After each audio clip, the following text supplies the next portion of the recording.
नमस्कार बच्चों। तो बच्चों, क्वेश्चन पेपर डिस्कशन की सीरीज में आज हम लोग कक्षा 3 हिंदी का एक पेपर डिस्कस करने वाले हैं। ये केंद्रीय विद्यालय पिछले साल का वार्षिक परीक्षा का प्रश्न पत्र है आपका। सबसे पहले अगर मैं सिलेबस की बात करूं तो पार्ट 8 जो है आपका बंदर बाट, वहां से लेकर आखिरी पार्ट जो है बंदर बाट से सबसे अच्छा पेड़ तक, आपके जितने बीच में चैप्टर्स हैं सबसे अच्छा पेड़, वो सभी आपके एग्जाम में आ रहे हैं। कहने का मतलब है 7 पार्ट आपके आएंगे और 7 में से सातों ही पार्ट बहुत आसान है। जब आप इनकी प्रिपरेशन करें तो सिर्फ क्वेश्चन आंसर्स की ही नहीं बल्कि साथ साथ जो कठिन शब्द हैं उनको भी लिखने की प्रैक्टिस करें। उसके बाद जो कुछ व्याकरण के टॉपिक्स आपको दिए मैं पार्ट के आखिर में, उनकी भी प्रैक्टिस करिए। खैर वो तो मैं पेपर दिखाऊंगी, आपको थोड़ा सा पता लग ही जाएगा। सबसे पहले मार्क्स डिस्ट्रीब्यूशन आपको बता देते हैं। ये देखिए, पहले पठन है, पहली दक्षता, पहली कॉम्पिटेंसी, जिससे 20 क्वेश्चंस आएंगे आपके 20 नंबर के। 10 इसमें से पठित गद्यांश के होते हैं, 10 अपठित। पठित गद्यांश आपकी बुक से होगा, अपठित कहीं बाहर से पूछा जाएगा। उसके बाद है लेखन। लेखन आपका 15 नंबर का है। ये आपके क्वेश्चन आंसर्स होंगे आपकी बुक के। कहने का मतलब है बुक के क्वेश्चन आंसर सिर्फ 15 नंबर के आते हैं। व्याकरण आपकी 15 नंबर की है, 15 क्वेश्चन होंगे। सृजनात्मक लेखन 15, 5-5 नंबर के 3 प्रश्न इसमें पूछे जाते हैं। वर्तनी अर्थात स्पेलिंग 10 नंबर और फिर सुलेख आपका 5 नंबर का। कुल ये 80 मार्क का मैंने बताया है। अगर 40 का करना है तो आप सभी का हाफ कर लेंगे, आपको पता लग जाएगा। चलिए, उससे पहले मैं आपको पेपर दिखाऊं। वीडियो के नीचे राइट साइड में रेड कलर से लिखा होगा सब्सक्राइब, चैनल को आप सब्सक्राइब कर लीजिए, बेल आइकन को प्रेस कर लीजिए। ओके, पठन गद्यांश पहला। अपठित गद्यांश मतलब आपकी बुक का नहीं है ये। निम्नलिखित गद्यांश को पढ़कर नीचे दिए गए प्रश्नों के उत्तर लिखें। सबसे पहले गद्यांश को पढ़ने का तरीका ये है, ऐसा देखा गया आप पढ़ते नहीं है, सीधा क्वेश्चन आंसर्स पर आ जाते हैं। जंगल में कौन रहता था, उसके बाद इसको ढूंढते रहते हैं इसमें कि कहीं हमें मिल जाए। इससे अच्छा पहले इसको एक बार पढ़ लीजिए जल्दी से, और उसके बाद क्वेश्चन अगर आप ढूंढेंगे इसमें तो आपको वो ज़्यादा ईजिली मिल जाएंगे। देखिए, एक बार की बात है, किसी जंगल में एक कौवा रहता था। वह बहुत ही खुश रहता था क्योंकि उसकी ज़्यादा इच्छाएं नहीं थी। वह अपनी जिंदगी से संतुष्ट था, लेकिन एक बार उसने जंगल में एक हंस को देख लिया और उसे देखते ही सोचने लगा कि यह प्राणी कितना सुंदर है। ऐसा प्राणी तो मैंने पहले कभी नहीं देखा, इतना साफ और सफ़ेद। यह तो इस जंगल में औरों से बहुत सफ़ेद और सुंदर है, इसलिए यह तो बहुत खुश रहता होगा। कौवा हंस के पास गया और पूछा, भाई तुम इतने सुंदर हो इसलिए तुम बहुत खुश होंगे। इस पर हंस ने जवाब दिया, हाँ, मैं पहले बहुत खुश रहता था जब तक मैंने तोते को नहीं देखा था। उसे देखने के बाद से लगता है कि तोता धरती का सबसे सुंदर प्राणी है। वह हम दोनों के शरीर का तो एक ही रंग है, लेकिन तोते के शरीर पर तो 2 रंग है। उसकी चोंच लाल और वो पूरा हरे रंग का था। सच में बेहद खूबसूरत था। अब कौवे ने सोचा कि हंस तो तोते को सबसे सुंदर बता रहा है, तो फिर उसे देखना होगा, मतलब तोते को देखना होगा। आसान सा ही आपका पैराग्राफ है। प्रश्न देखते हैं। सबसे पहला प्रश्न है, जंगल में कौन रहता था? तो जंगल में एक कौवा रहता था। ये हमने पढ़ा है, आप चाहे तो ढूंढ भी सकते हैं ऊपर दोबारा जाके इसमें, क्योंकि मुझे बहुत ऊपर नीचे जाना पड़ेगा। ये देखिए, जंगल में एक कौवा रहता था। ये पहले प्रश्न का उत्तर है आपका। दूसरा प्रश्न है, कौवा क्यों खुश रहता था? क्यों खुश था? क्योंकि उसकी ज़्यादा इच्छाएं नहीं थी। दूसरा प्रश्न है, इसको एज इट इज़ आप नीचे लिख देंगे। यहाँ पर टिक लगा के मत छोड़ दीजिएगा, नीचे लिखना बहुत ज़रूरी है यहाँ पर, क्योंकि ये पूरा। कौवे ने जंगल में किसे देखा? तो कौवे ने जंगल में हंस को देखा। अगला प्रश्न है, हंस को देखकर कौवा क्या सोचने लगा कि यह कितना सुंदर है, यह तो बहुत खुश रहता होगा। हंस को देखकर कौवा सोचने लगा, यह प्राणी कितना सुंदर है, ऐसा प्राणी मैंने पहले कभी नहीं देखा। ये इसका उत्तर है आपके चौथे प्रश्न का। अगला प्रश्न है, सही शब्द पर गोला आपको लगाना है। संतुष्ट की सही स्पेलिंग ये है। कौवे ने हंस से क्या पूछा? कौवे ने हंस से पूछा, तुम इतने सुंदर सफ़ेद हो, तुम बहुत खुश रहते होंगे। तो कौवे ने हंस से पूछा, भाई तुम इतने सुंदर हो इसलिए तुम बहुत खुश होंगे। ये आपके छठे प्रश्न का उत्तर है। अगला प्रश्न है, सही गलत बताओ। हंस काले रंग का था, बिल्कुल गलत है, सफेद रंग का था। हंस किसको सुंदर समझ रहा था? हंस तोते को सुंदर समझ रहा था।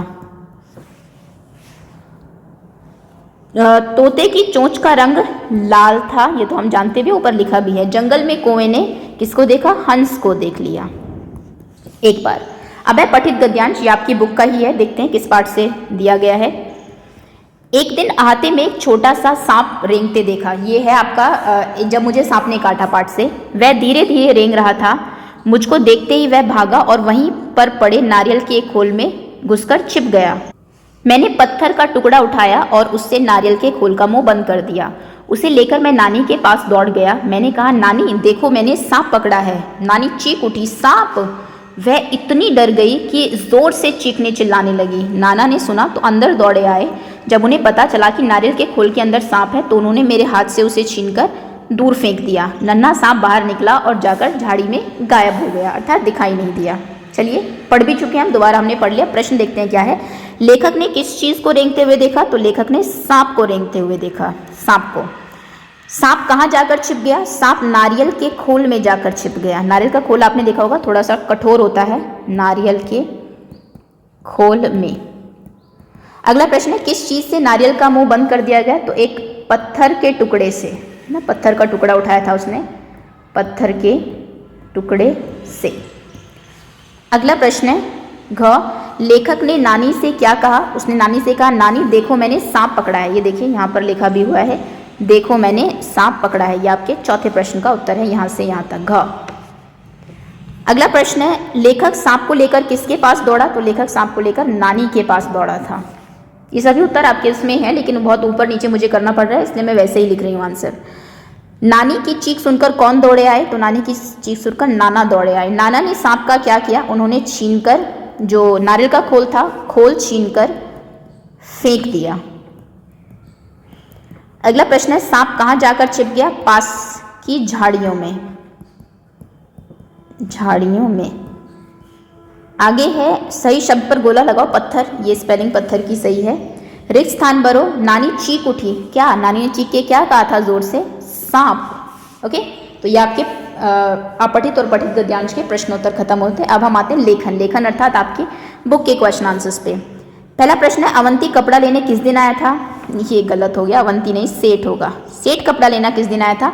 तो सेठ कपड़ा लेने किसी भी दिन नहीं आया, किसी भी दिन नहीं, क्योंकि अवंती ने दिन नहीं, सोमवार, मंगलवार, बुधवार, बृहस्पतिवार, शुक्रवार, शनिवार और रविवार, शनिवार सॉरी, और रविवार के अलावा किसी और दिन आने के लिए कहा था, उसके अलावा कोई दिन बचा ही नहीं, इसलिए वो कभी नहीं आया। या फिर ये भी पूछा जा सकता है, हो सकता है प्रश्न ये हो, अवंती ने कपड़ा लेने आने के लिए किस दिन कहा? तो इन दिनों को छोड़कर बाकी दिन उसने कहा था। अब ये प्रश्न थोड़ा सा गलत है, इसमें ज़रूर टीचर ने बाद में करेक्शन करा दी होगी जिस स्कूल का ये पेपर है, बट हमें अभी पता नहीं, हम दोनों तरीके से देख लेते हैं। सेठ कब लेने आया? किसी भी दिन नहीं। अवंती ने कब कहा? इन दिनों को छोड़कर। रोटी बनाने का क्या तरीका होता है? अब ये प्रश्न आई थिंक क्योंजीमल वाले से आया होगा शायद से। चलिए थोड़ा सा आसान ही प्रश्न में उत्तर आपको बता देती हूँ ताकि फुल मार्क्स में मिल जाए और लिखना भी कम पड़े। सबसे पहले सूखे आटे में पानी मिलाकर आटा गूंदे। आटे में पानी मिलाकर गूंदे। गूंदे हुए आटे को क्या करना है? उसके बाद बेलन की सहायता से, बेलन से गोल गोल रोटी बनाएं। उसके बाद तवे पर अच्छे से सेके। बस, अब होता तो बहुत कुछ है, अच्छे से सेक ले। अगर मैं शुरू से शुरू करूँ, गेहूं को पिसवाना होता है आपको, उसके बाद आप लाएंगे, फिर उससे आटा निकालेंगे किसी बड़े बर्तन में, परात में, उसके बाद गूंदेंगे, फिर गोल गोल उसकी लोइयाँ बनाएंगे, फिर उसको वो करेंगे, थोड़ा आटा लगाएंगे, फिर सेकेंगे, फिर चूल्हे पर सेकेंगे, लेकिन उतना कुछ डिटेल में नहीं जाना है। 3 पॉइंट्स आप लिख दीजिए, वैसे भी 2 मार्क का क्वेश्चन है, मेन पॉइंट्स यही है। तवे पर सेकेंगे और बस रोटी तैयार है। अगला प्रश्न है, गोपाल आश्रम की स्थापना कहाँ पर हुई थी? गोपाल आश्रम की स्थापना एक उत्तर प्रदेश के एक पहाड़ी गाँव में, उत्तर प्रदेश के गेवली गांव में, पहाड़ी गांव भी आप लिख सकते हैं, पहाड़ी गांव गेवली में। चलिए सभी लिख देते हैं, पहाड़ी गांव गेवली में हुई थी। एक चीज़ ध्यान रखना कि क्योंकि ये 2 नंबर के प्रश्न आपके ऐसे है, तो इसमें आपको पूरे उत्तर लिखने होंगे। आप लिखेंगे गोपाल आश्रम की स्थापना कहाँ की जगह लिखेंगे? उत्तर प्रदेश के पहाड़ी गांव गेवली में हुई थी। ओके, चलिए अगला प्रश्न है, दोनों बिल्लियों के झगड़े का निपटारा करने कौन आया था? तो एक बंदर आया था। दोनों बिल्लियों के झगड़े का निपटारा करने बंदर आया था। पहलवान ने आफंती से क्या कहा? पहलवान ने शुरू में ही कहा था कि तुम भले ही, आप लिखेंगे पहलवान ने आफंती से कहा डैश करके, तुम भले ही अक्ल में बड़े हो, तुम में अक्ल भले ही ज़्यादा हो, लेकिन ताकत मुझ में ज़्यादा है। ताकत तो मुझ में ही ज़्यादा है ना। उसके बाद उसने क्या कहा था? ये भी पूछ सकते हैं कि आफंती ने क्या कहा, ही ज़्यादा है। आफंती ने कहा था कि ये जो रुमाल है इसे दीवार के उस पार फेंक कर दिखाओ, उससे नहीं हुआ था और आफंती ने उसको एक आई थिंक पत्थर में बांधकर फेंक दिया था। ठीक, अगला प्रश्न है, गुरुजी बाजार किस लिए जा रहे थे? गुरुजी बाजार गेहूं पिसवाने के लिए जा रहे थे। जब उन्हें क्योंजीमल और कैसे कैसलिया मिलते हैं, गेहूं पिसवाने, आटा पिसवाने मत लिख देना। ठंडी के मौसम में हम कैसे कपड़े पहनते हैं? ऊनी कपड़े। क्या देखकर काबुली वाले के मुंह में पानी आ गया? लाल मिर्च देखकर के मुंह में पानी आ गया था। ठीक, ये आपके प्रश्न है। अब आगे व्याकरण का पोर्शन है आपका। सबसे पहले वचन बदलो, बिल्ली, बिल्ली का हो जाएगा बिल्लियां। आगे है लड़की, लड़कियां, का पे छोटी की मात्रा हो जाएगी। अभी बड़ी की मात्रा पर कोई वो खत्म होता है तो मात्रा छोटी की हो जाती है और या लग जाता है। रोटियां, गाय। अगला प्रश्न है, अच्छा विलोम लिखना है। अच्छा बुरा, डरपोक बहादुर, उदास खुश, खुशबू बदबू। अगला प्रश्न है, पर्यायवाची शब्द लिखो। सूरज, सूरज का एक पर्यायवाची हो जाएगा सूर्य।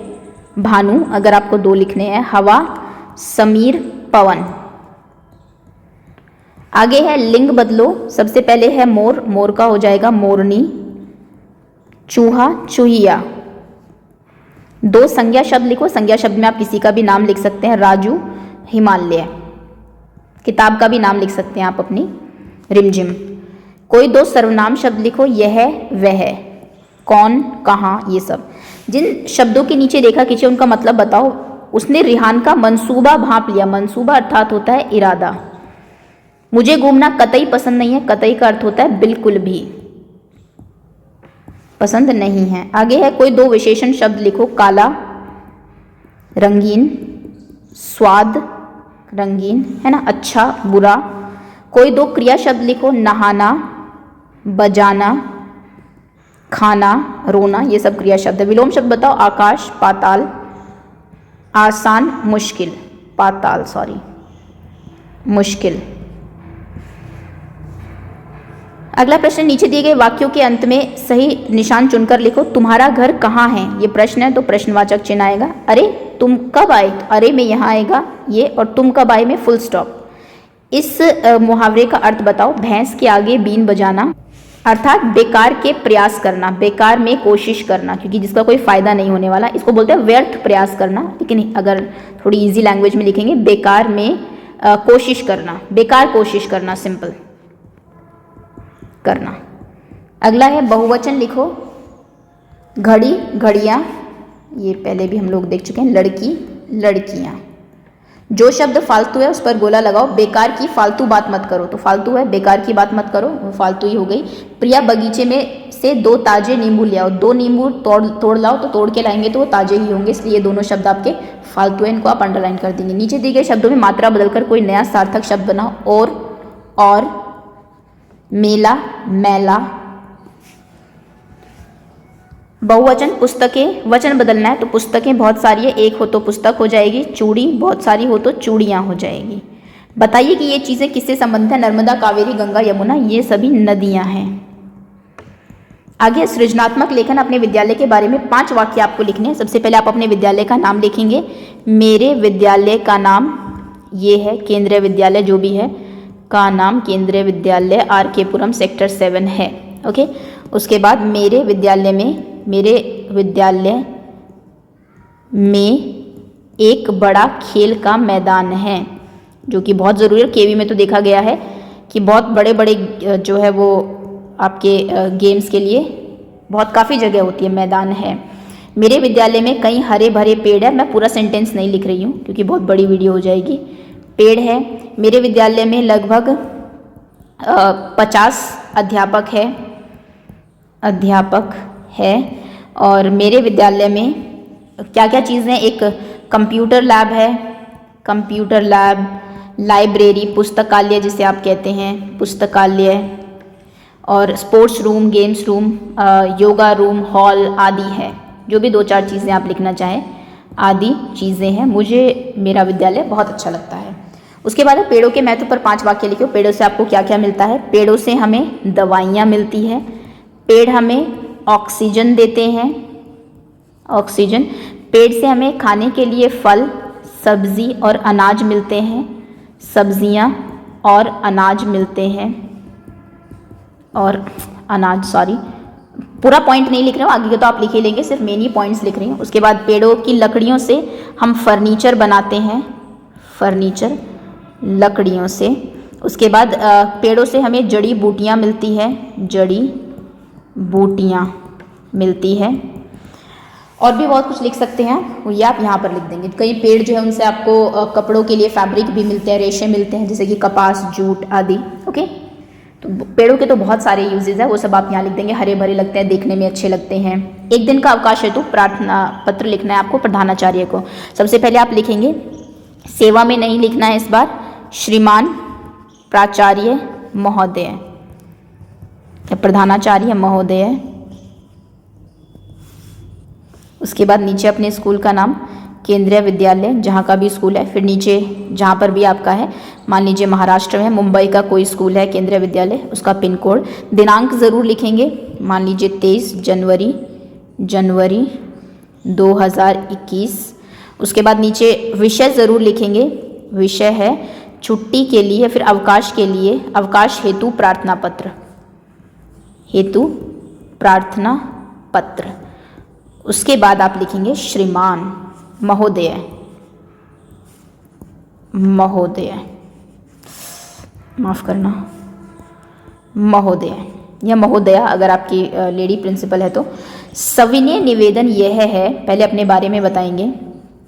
निवेदन यह है कि मैं, इसको इरेज कर देती हूँ, कि मैं अपना नाम, मान लीजिए राजू, आपके विद्यालय का, कक्षा विद्यालय का 3B, अगर आप 3B में है, C में है तो स का छात्र हूँ। मुझे 2 दिन से, या फिर मुझे कल रात से, 2 दिन से तो बहुत ज़्यादा हो जाएगा, मुझे कल रात से बुखार है। बुखार के लिए था ना, सॉरी एक बार देख लेते हैं, एक दिन की छुट्टी शायद बुखार के लिए थी। बुखार है जिसके लिए डॉक्टर ने, वैद्य ने, जो भी आप लिख दें, डॉक्टर लिख दीजिए, ने मुझे 1 दिन का आराम करने के लिए कहा है। 1 दिन का आराम करने को कहा है, कृपया को कहा है, कृपया मुझे दिनांक, अब 23 को लिख रहे हैं तो 24/1/2021 का अवकाश प्रदान करें। आपकी अति कृपा होगी, लास्ट में ये ज़रूर लिख देना, आपकी अति कृपा होगी, धन्यवाद। और फिर नीचे अपना नाम और क्लास, राजू, और 3B, 3D। ओके, चलिए आपकी क्रिएटिव राइटिंग हो गई। अब वर्तनी पर आते हैं।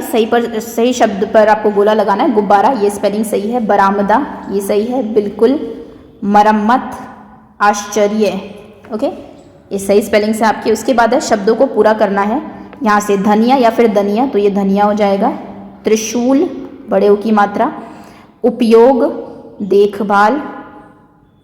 प्याला, प्याजा कुछ नहीं होता। ओके, तो ये आपके स्पेलिंग्स आपने इस तरीके से कंप्लीट कर दी। उसके बाद है आपकी creative writing, sorry hand writing, जो भी यहाँ पर लिखा है साफ साफ आपको नीचे लिखना है। जल को जीवन, इस तरीके से कंप्लीट एज इट इज़ जो ऊपर लिखा होता है वही लिखना होता है। That's all students, hopefully paper आपको थोड़ा सा समझ में आ गया होगा किस तरीके से आपको प्रिपरेशन करनी है। बहुत बहुत धन्यवाद आपका, प्रैक्टिस करते रहिए और बाकी वीडियोज़ जो आएंगे उनका वेट करिए। Okay, thank you so much for watching.